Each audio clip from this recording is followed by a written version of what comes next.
I thought my jokes were bad. You'll see, I'm not crazy. I'm just ahead of the curve.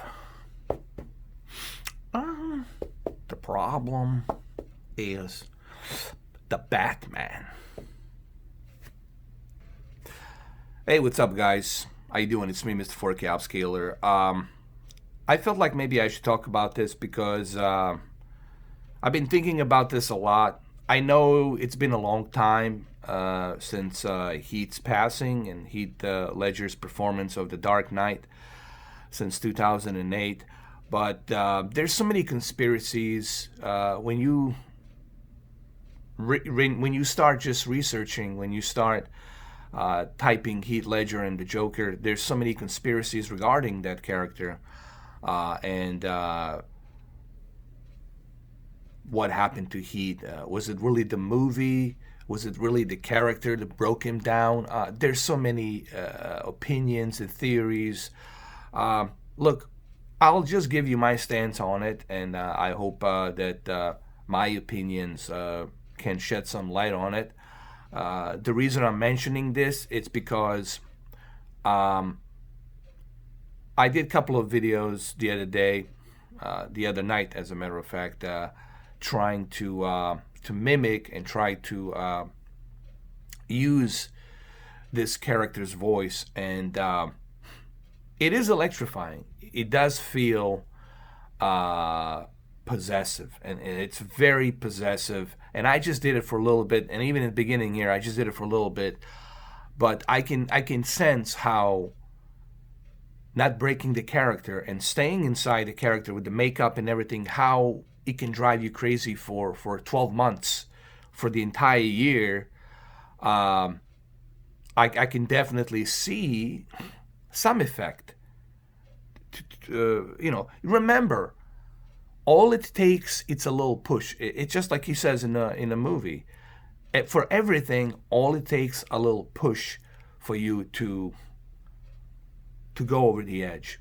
Whether it's the drugs or overdose or whatever it is, all it takes is a little push, right? Now, but let's talk about the conspiracies.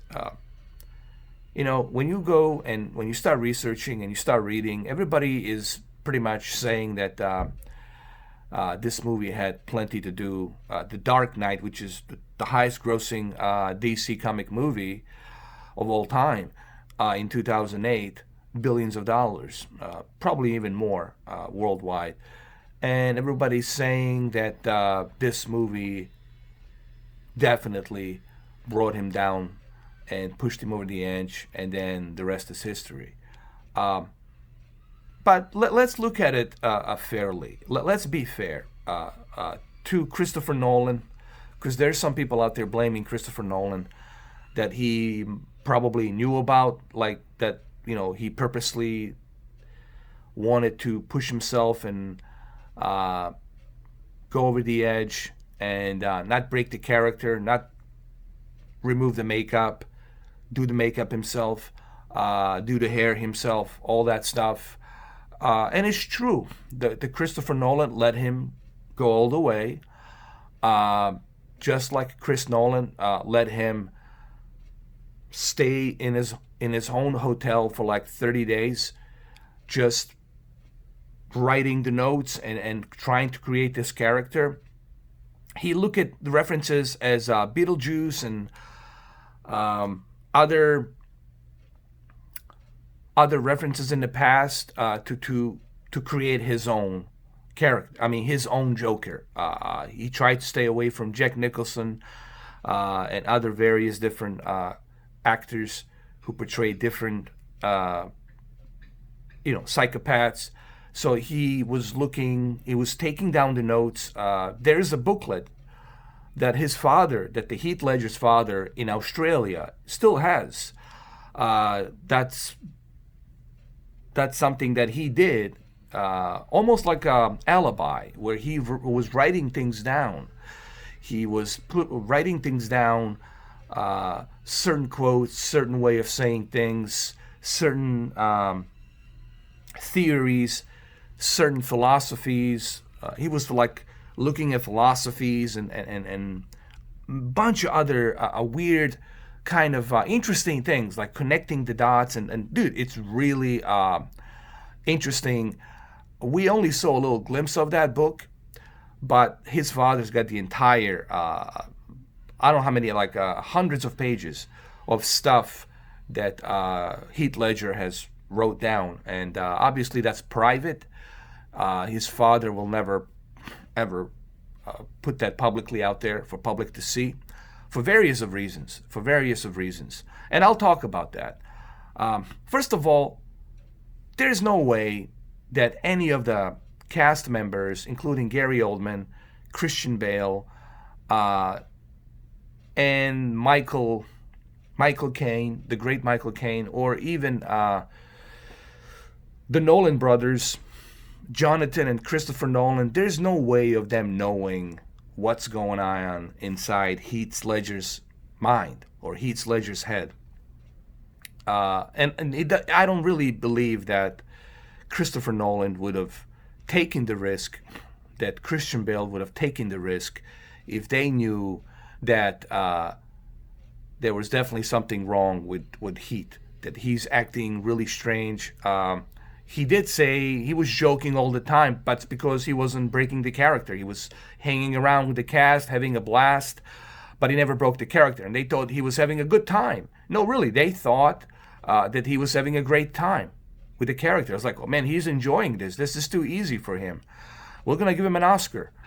But no one can know, guys, and here's the important part, and this is what I want to talk about. No one can detect what's going on inside somebody's mind. I can be an actor, I can lie to you, but you don't know what's really going on inside my head. Just like I don't know what's going on inside your head. You're going to tell me what I want to hear, okay, but you're never going to tell me exactly what's going on inside your head. People always keep that stuff to themselves.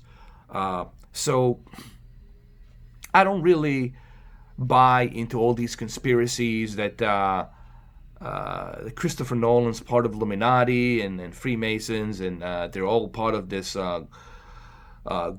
sacrificed goulash. You know, when I say goulash, I mean that they're part of this whole cabal. I don't think that Christopher Nolan's part of any kind of secret society. I don't believe that Christian Bale is part of any secret society. Gary Oldman, I don't know. I have my reservations about Gary Oldman. He might be. I don't know. But everybody else out there, I really don't think. First of all, they all love Heath. Everybody loved Heath. And none of them would have pushed him over the edge if they knew that he was having problems. They would have probably taken 3 months off, get Heath to get better, go in rehab or something, and then come back, or stop the production, do it next year, go have Heath go to rehab for about 6 months and come back. But nobody knew. And see, this is the important part. And this is why I have a problem with some of these conspiracies. Nobody really knows what's going on with the Heath. But here's what I'm going to tell you.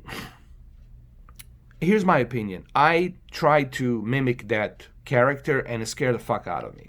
You know, it's a very possessive character. When I was reading the quotes, when I was trying to mimic that character just for like 35 seconds, you know, I was terrified, you know. We are going to kill Batman. You know, the voice really goes deeper and deeper, and it really kind of electrifies you, possesses you, you know. Look at them go, you know, and it's really, it kind of jumps out of you. And it's really strange. Even right now when you're watching this, you're probably like, what the fuck, you know? It really jumps out of you. And if you do it for almost a year filming, it can really take a huge toll on you. So I think this character definitely kind of pushed him to the limits a little bit. Definitely pushed him to the limits. And I sense, in my opinion, that this character really had some huge effect on him, because I can sense it, I can feel it. I mean, what happened? It's like it really gets to that point, that even right now when I try to do it, I can sense it, I can feel it. What happened? Your balls dropped off? No, not crazy. It really kind of it's terrifying, dude. And he did it for how many months? He never broke the character. You see, I'm not a monster. I'm just ahead of the curve. Uh, it's. I mean, I can see.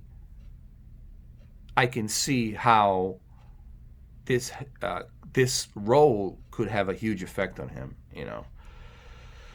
So I just wanted to say a couple of things about that, because people have been asking me, about the Heath Ledger, and why I really don't like doing the Joker quotes that much, because it's a very possessive voice.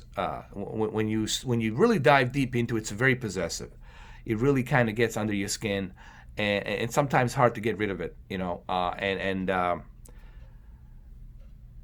This is why I think him never breaking the character, him creating this character, manifesting this character, this Joker that he did, really took a huge toll on him, and I think it probably pushed him over the edge.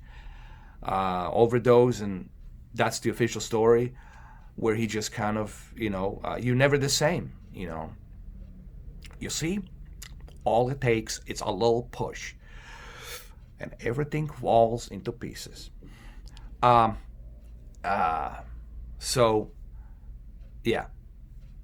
But anyway, I just felt like, because there's two things that I think people are not talking about nowhere nearly enough. Yes, we have a problem, the coronavirus, but isn't it interesting how in the past 20 years, no one talks about depression, no one talks about the cancer, and if they give you the statistic numbers of how many people have died from the cancer and depression where they took their own life, we're talking in million, like worldwide, like probably like a 2 million worldwide in past 15 years.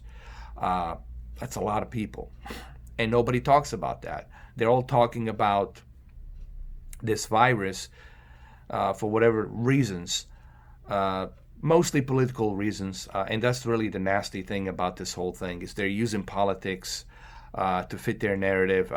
It's nasty. But anyway, I don't want to dive into politics. I fucking hate politics. I really fucking hate politics. I just felt like maybe talking about Heath Ledger a little bit, because me and Heath Ledger, we share the same birthday. We were both in April, both 1979, and we share the same sign. So maybe there's a little bit of Heath in me. I might not look like Heath, but spiritually I might feel like Heath. I don't know. All right, guys, have a good one, though. Take care. I'll see you in a live stream.